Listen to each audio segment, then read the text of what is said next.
La voix de Laurence Vanin, philosophe et essayiste. Bonjour Laurence. Bonjour. Et conférencière aussi. Vous est devenue familière puisqu'elle est la sage de Rue des Sages qui répond à mes questions avec brio. Donc, nous avons découvert votre personnalité très riche à la fois, sensible, intellectuelle, dynamique, dans une précédente émission. Donc, en parlant de dynamisme, ce dynamisme ne se dément pas puisque vous participez activement à présent aux activités de l'association La Belle Idée. Oui, tout à fait. Voilà. Et nous avons à nos côtés aussi Gérard Laurent, qui est le vice-président de l'association. Bonjour Gérard. Oui, bonjour. Alors Gérard, pouvez-vous nous éclairer sur cette subtile appellation La Belle Idée ? En fait, La Belle Idée est une association à but non lucratif. Elle a pour objectif de promouvoir la collection d'ouvrages de philosophie de Laurence Vanin. Cette nouvelle collection s'appelle La Belle Idée aux éditions Ovadia. Donc une vocation culturelle. Oui, tout à fait. Alors Laurence, comment vous est venue l'idée de créer cette association ? Eh bien déjà, le terme La Belle Idée était un terme qui était déjà utilisé parce que j'avais un blog qui s'appelait La Belle Idée depuis plus d'une dizaine d'années. Et puis, c'est la rencontre avec Frédéric Ovadia, qui est éditeur à Nice, qui m'a proposé de prendre la direction d'une collection. Justement qui portait le titre La Belle Idée. Alors bien entendu, comme ça correspondait tout à fait à mon état d'esprit, bien j'ai dit oui, pourquoi pas. Et un jeu de mots entre oui, parce que c'est un label comme LABEL, comme un label de qualité et idée. Et à l'oreille, on peut penser label comme l'adjectif, la beauté, quoi, la belle vie, la belle idée. Donc on a joué sur ces mots-là parce que effectivement, donc Frédéric Ovadia, là la collection qui va paraître, c'est surtout l'analyse de contes vus par le prisme de la philosophie. Donc le premier livre qui va paraître, c'est L'énigme de la rose, les richesses philosophiques du Petit Prince de Saint-Exupéry. Donc ça s'y prêtait, La Belle Idée, c'était enchanteur et c'était Je pense donc je m'éveille. Donc on a dit pourquoi pas, puisque lui-même a une association fédérée autour de la diffusion des œuvres et puis générer toute une dynamique avec des personnes qui auront envie de participer à des activités, des animations qui feront réfléchir autrement, et bien de rejoindre cette association. Je me tourne vers Gérard. Dans la plaquette de présentation, vous évoquez de créer des événements culturels autour de la philosophie. Alors lesquels ? Nous envisageons de développer des animations autour de la philosophie et de la philosophie du bien-être, de promouvoir de nouveaux artistes, des musiciens, des peintres, des sculpteurs, en mêlant la philosophie et l'art. Alors Laurence, donc mêler la philosophie et l'art, qu'est-ce que c'est ça ? Eh bien, c'est-à-dire qu'on s'est dit qu'on pourrait associer différentes choses. Parce que comme je disais, il y a une équipe, il y a certes une collection, il y a des écrits, mais d'autre part, il y a des personnes qui avaient envie de développer tout ce qui rejoignait donc le bien-être, la nutrition, la réflexologie, comment bien vivre avec son corps dans la société qui bouge beaucoup et bruyante, et puis avec une consommation qui parfois nous amène à des excès.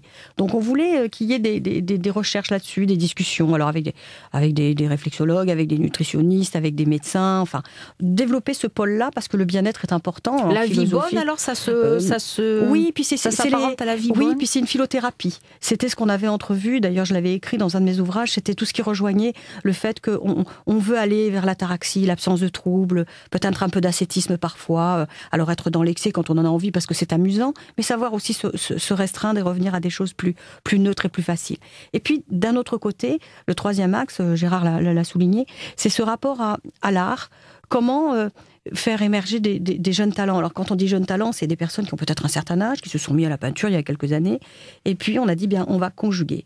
Alors ça veut dire que je pourrais peut-être faire une conférence sur l'évolution de l'esthétisme, et en même temps mettre en relation un artiste, et on verra comment il y a une interaction entre des concepts qui se visualisent, parfois même dans l'art contemporain, et qu'on peut réinterpréter par le prisme de la philosophie.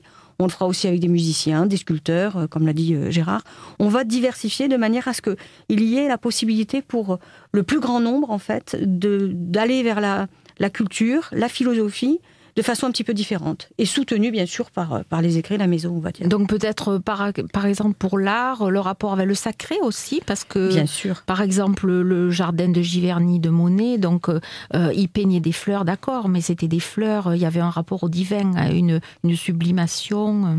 Tout à fait. Et puis, on s'est rendu compte que dans l'ère toulonnaise, quand même, il y a beaucoup de jeunes talents, de graines même de talents, de personnes qui proposent proposent des choses ou qui les vivent dans des ateliers et qui avaient peut-être besoin qu'on leur dise « Allez, on va mettre un peu de lumière sur ce que vous faites.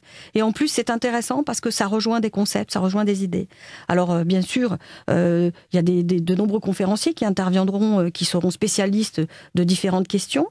Et puis, de temps à autre, bien entendu, j'ai dit que je participerai de manière active, eh bien, j'interviendrai en tant que philosophe. Et puis, ça permettra comme ça de générer de l'interdisciplinarité, de créer des rencontres entre des différentes générations, des jeunes talents, des vieux penseurs, j'ai envie de dire en parlant de moi, avec beaucoup d'humour. Voilà, c'est peut-être pour dynamiser autrement la culture et la pensée. Convergence, Brigitte Lascombe. Deuxième partie de Convergence, Laurence Vanin va nous détailler le programme des activités prévues par l'association La Belle Idée. Alors, des soirées avec débat ? Oui, alors, en fait, bien évidemment, il y aura tout ce qui va tourner autour de la promotion de la collection La Belle Idée, parce que, bien évidemment, il y aura des conférences organisées. Et comme le premier livre, comme je le disais tout à l'heure, portera sur la philosophie du Petit Prince, eh bien, il y aura la possibilité d'assister à une séance au cinéma, avec justement le film du Petit Prince et suivi d'une conférence sur le sujet en question. Donc ça fait, converger comme ça de deux choses différentes, la philosophie et le 7e art. Donc voilà ce qu'on va organiser. Vous l'aviez fait justement avec la vie belle de Benigni, oui, et en parlant de Schopenhauer. De Schopenhauer, exactement.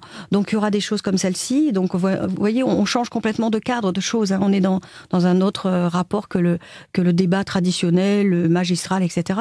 Et puis on fera des soirées aussi où on organisera, on sera plusieurs intervenants à discuter d'une thématique.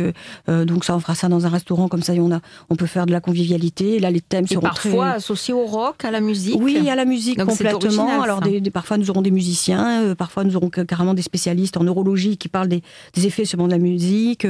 On pourra aussi avoir des gens du spectacle qui pourront être des cafés philo, des expos. Oui, tout à fait. Et puis surtout, on est là pour se retrouver autour de ce qui fait la cité, c'est-à-dire la culture, l'art, tout ce qui anime nos cités. On va peut-être même, avec les jeunes talents, organiser des concours de photographie. Donc voilà, on est dans quelque chose de tout à fait convivial. Vraiment, très électrique, mais tout se relie oui, par une philosophie. Voilà. Et puis il y aura aussi des salons où il y aura, bien sûr, les expositions pour les livres, des salons du bien-être aussi, où toutes les équipes qui sont plus orientées vers le bien-être, la réflexologie, la nutrition, comment bien vivre dans son corps, toutes les techniques, vous savez, le tai chi, le yoga, toutes ces choses qui font que la voix on du peut Tao. Vivre exactement. Et puis même le chant, comment poser sa voix pour vivre mieux.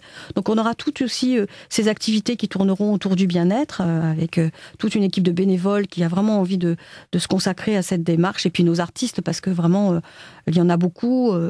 Gérard, parmi ses amis, compte des artistes, moi-même également. Et on se disait depuis quelque temps, mais comment faire pour faire connaître un peu ce qu'ils font. Et puis l'intérêt de mêler les genres, eh bien, c'est que si au départ on n'est pas intéressé par la philosophie, on découvre de l'art. Et si on est intéressé par l'art, on découvre par ailleurs de la philosophie. Donc il y a une espèce d'échange comme ça, d'interaction, pour que tout le monde puisse passer une bonne soirée finalement. Et des sorties à thème aussi, par exemple, le chemin de Nietzsche vers Nice est prévu ?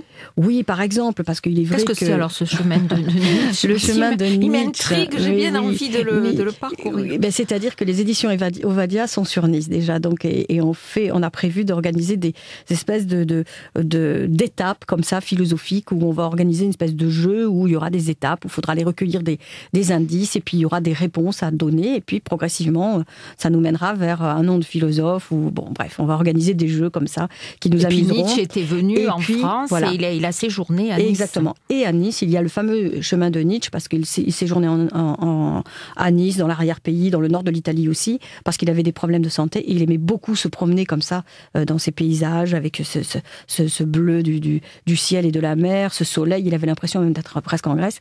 Il faut savoir après la frontière italienne, justement, avant Cinque Terre, il a eu l'apparition de son Zarathustra.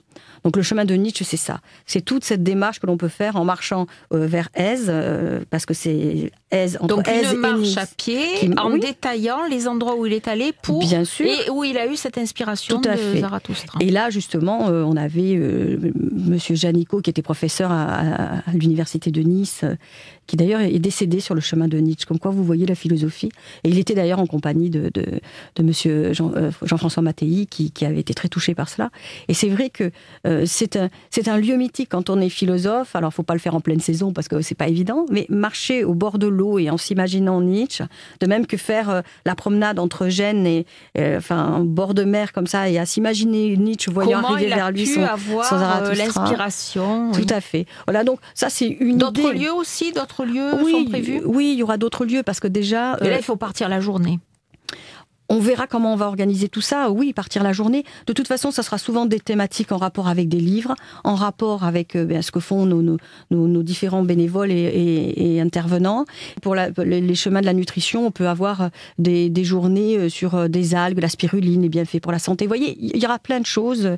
Alors justement, je me tourne vers Gérard Laurent pour avoir quelques détails pratiques. Alors Gérard, le prix de l'adhésion?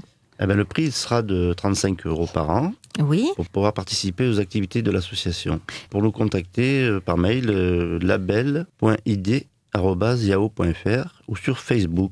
Et vous recevrez le programme chaque trimestre. Parfait. Eh bien, merci Laurence Vanet, merci Gérard Laurent pour vos précieuses informations. Et cette association Label Idée ne va pas manquer d'intéresser nos auditeurs. Merci à vous, à très bientôt. À vous.